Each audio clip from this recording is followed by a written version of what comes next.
Hi there, welcome to Grain TV. It's Thursday, March 2nd, and a reversal today, giving up yesterday's big gains. Let's take a look at GrainEdge's trading platform and see where we closed. In Chicago, corn off 3.5 cents a bushel, beans losing 14.5, as much as 20 down at one point before gaining back 5 or 6 of that before the close today. In Chicago and Kansas City, wheat also off 4 and 8 respectively. Let's start first with some of the news that was out today. A lot of chatter about what's going on in South America. First, let's start with Informa, who came out with revised crop estimates for South American production. In Brazil, they look for the crop for beans to grow to a whopping 108 million metric tons. That's up from their previous forecast of 106.5 and still well above USDA that has been stuck at 104 for some time. In terms of corn, they also raised their corn estimate to 91 million metric tons, up from 89 previously. In Argentina, they kept their corn crop unchanged, or Informa kept the corn crop unchanged at 35.2. Other news in South America, Brazil's ag minister said today that their February exports of soybeans were sharply higher than last year, coming in at 3.5 million metric tons versus only 2 million this time or that month last year. And in Argentina, the Buenos Aires Grain Exchange kept their soybean crop estimate unchanged at 54.8, leaving planted area around the same as what they had been, even though there was some problems in the planting season with heavy rains. So overall, when we look at the situation in South America, it continues to be promising for a big crop, and certainly there's nothing in the cards at this juncture that says we're going to see any sort of major crop problems in the latter part of their growing season. Other news out today, let's start with some export sales that came out from USDA. In those numbers, we got some fairly disappointing results. Let's start first with corn. And in corn, USDA came in with 692,000 metric tons of sales for the current week, well below expectations that range from 700 to 900. And old crop sales were a dismal 20,000 metric tons, well below the 150 to 350 expected.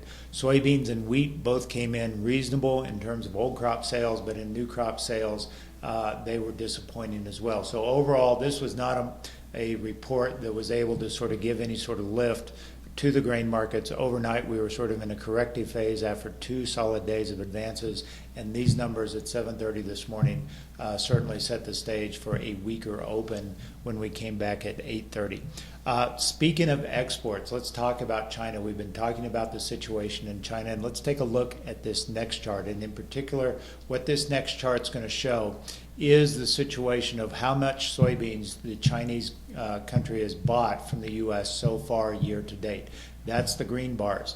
And what you can see in blue is last year's pace of where they were. So what you'll notice this year, we have had very, very strong export sales to China. Cumulative year-to-date, 34.5 million metric tons, well above this time last year, around 26 million metric tons, and sizably above their end-of-year purchases of only 30 million metric tons. So it seems highly unlikely that China is going to need to be continuing to be an aggressive buyer from the U.S. We have Brazil coming online.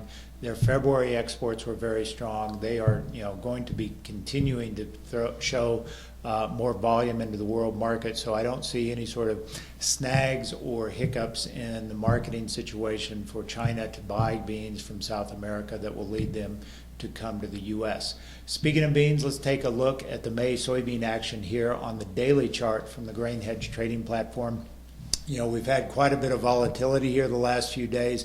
Over this 4-day period, from low to high, we've got quite the extreme setting up. 1017 on the downside and 1056 on the upside. So that really is sort of where we closed in the middle of that range today. We traded down to around 1033, closing up around 1037. So still a lot of room to either side of this before we get any sort of firm conviction. In the broader sense of the word, we are in a bull market here. We continue to see uptrends on this chart, but we're still sort of dangerously inching down to sort of underlying support. So keep that in mind. It's unclear when the funds will start to change their position. Right now, they continue to be favored buyers on any sort of dips, trying to bank on potential weather problems in the U.S. growing season this coming year. So, if they suddenly start to change their regime and go from a long to a flat or a net short even, then obviously the situation could improve. But for now, we seem to be in sort of a choppy range heading into the first week of March. That's all we've got for today on Grain TV. As always, if you'd like to learn more about how we can help you in your own grain marketing situation, visit us online at grainhedge.com. Take a demo of our trading platform. Get our morning comments and technical alerts every day in your email inbox. Have a great day. We'll talk to you tomorrow.